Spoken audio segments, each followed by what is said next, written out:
তোমার আমার মতন যদি দেশের প্রত্যেকটা ছেলে মেয়েকে অপশান দেওয়া হয় গেম খেলা, বন্ধুদের সাথে বেড়াতে যাওয়া, সিনেমা দেখতে যাওয়া, রেস্টুরেন্টে গিয়ে টেস্টি জাঙ্ক ফুড খাওয়া, আর অন্যদিকে যদি অপশান দেওয়া হয় পড়াশোনা করা, ভোরবেলা ঘুম থেকে ওঠা, এক্সারসাইজ করা, নিজের যে ড্রিমটা আছে সেটার জন্য মেহনত করা, তাহলে এমন কি কারণের জন্য প্রায় প্রত্যেকেই প্রথম অপশানগুলোতেই ইন্টারেস্ট দেখাবে?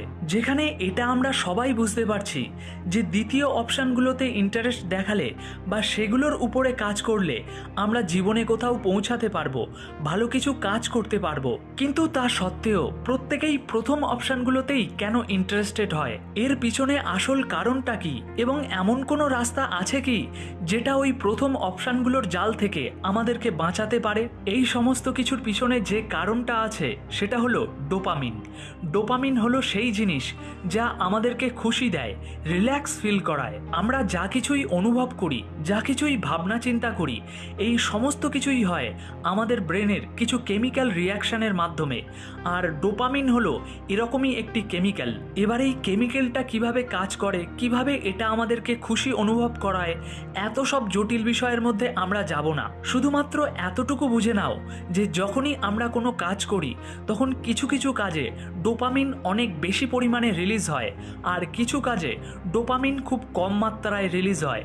যে কাজগুলোতে রেজাল্ট তৎক্ষণাৎ পাওয়া যায় সেই কাজগুলোতে ডোপামিন বেশি মাত্রায় রিলিজ হয়, আর যে কাজগুলোতে রেজাল্ট দেরিতে আসে সেই কাজগুলো করার সময় ডোপামিন খুব কম মাত্রায় রিলিজ হয়। যেমন কোনো রকম নেশা করা, সোশ্যাল মিডিয়ার নোটিফিকেশন চেক করা, গেম খেলা, বন্ধুদের সাথে পার্টি করা, এগুলোর রেজাল্ট একদম সাথে সাথে পাওয়া যায়। আর অন্যদিকে বই পড়া, এক্সারসাইজ করা, হেলদি খাবার খাওয়া, একটা কাজের জন্য দীর্ঘদিন ধরে পরিশ্রম করা, এগুলোর রেজাল্ট অনেক দেরিতে আসে।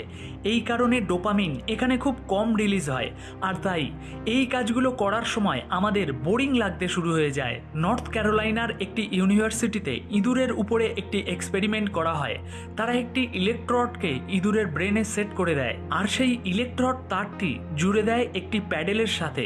এবার ওই ইঁদুরটি যখন যখন সেই প্যাডেলটি চাপতো তখনই তার ব্রেনে ডোপামিন রিলিজ হতো। তারপর দেখা গেল যে ওই ইঁদুরটি খাওয়া দাওয়া অন্য সমস্ত কিছু ছেড়ে দিয়ে সারাদিন ঘুরে ফিরে শুধু ওই প্যাডেলটাই চাপতে লাগলো। এরপর যখন সেই তারটি ইঁদুরের ব্রেন থেকে খুলে নেওয়া হলো তখন দেখা গেল যে সবার প্রথমে তো সে ওই প্যাডেলটা চাপা বন্ধ করে দিয়েছে, তারপর নিজের খাওয়া দাওয়া, চলাফেরা, লাফালাফি করা সমস্ত কিছু বন্ধ করে দিয়ে চুপচাপ এক কোণে পড়ে আছে। তার সমস্ত এনার্জি, উদ্যম শেষ হয়ে গিয়েছে এবং অন্য কোনো কাজ করতে তার মনই লাগছে না। সেম এই একই জিনিসটি হয় আমাদের সাথে। যখন আমরা এমন কোনো কাজ করতে শুরু করে দেই যেটার মাধ্যমে ডোপামিন অনেক বেশি মাত্রায় রিলিজ হচ্ছে, তখন সেই কাজগুলোকে আমরা ইগনোর করা শুরু করে দেই যেগুলোর মাধ্যমে ডোপামিন কম রিলিজ হচ্ছে। হতে পারে সেগুলো খুবই ইম্পর্টেন্ট ও জরুরি কাজ, কিন্তু তা সত্ত্বেও সেগুলোকে আমরা এড়িয়ে যাই। তত সময় আমরা সেগুলো করা শুরু করি না যত সময় না কোনো কারণে সেটা করতে আমরা বাধ্য হই। আর এই হাই ডোপামিন অ্যাক্টিভিটি এক একজনের ক্ষেত্রে এক একটা কাজে হতে পারে।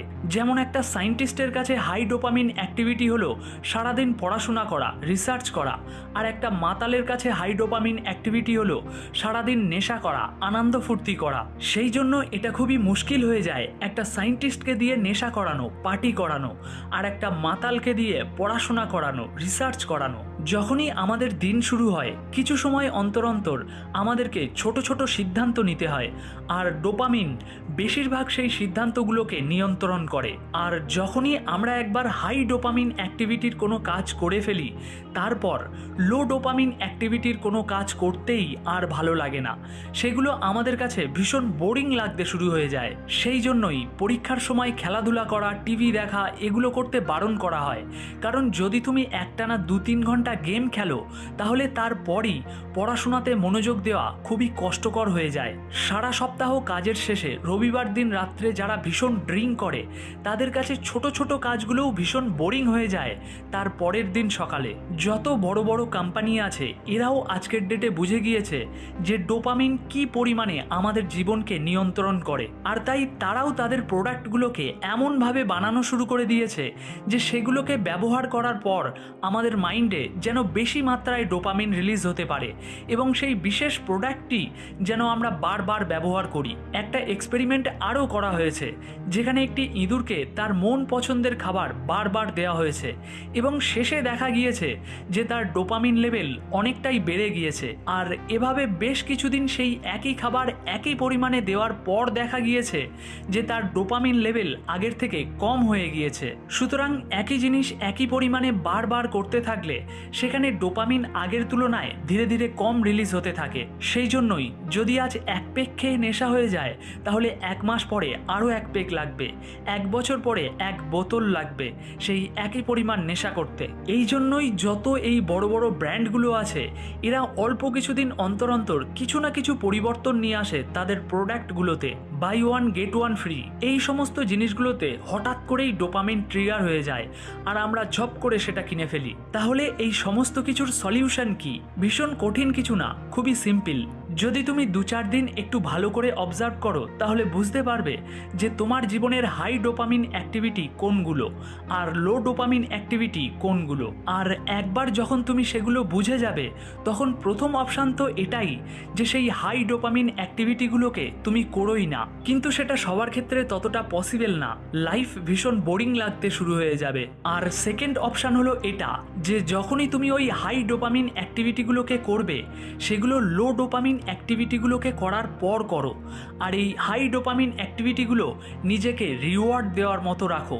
যদি তুমি গেম খেলতে চাও, তাহলে আগে নিজের সমস্ত ইম্পর্টেন্ট কাজগুলোকে সেরে নাও যেগুলো খুবই জরুরি, তারপর অ্যাজ এ রিওয়ার্ড দাও নিজেকে নিজে গেম খেলাটা।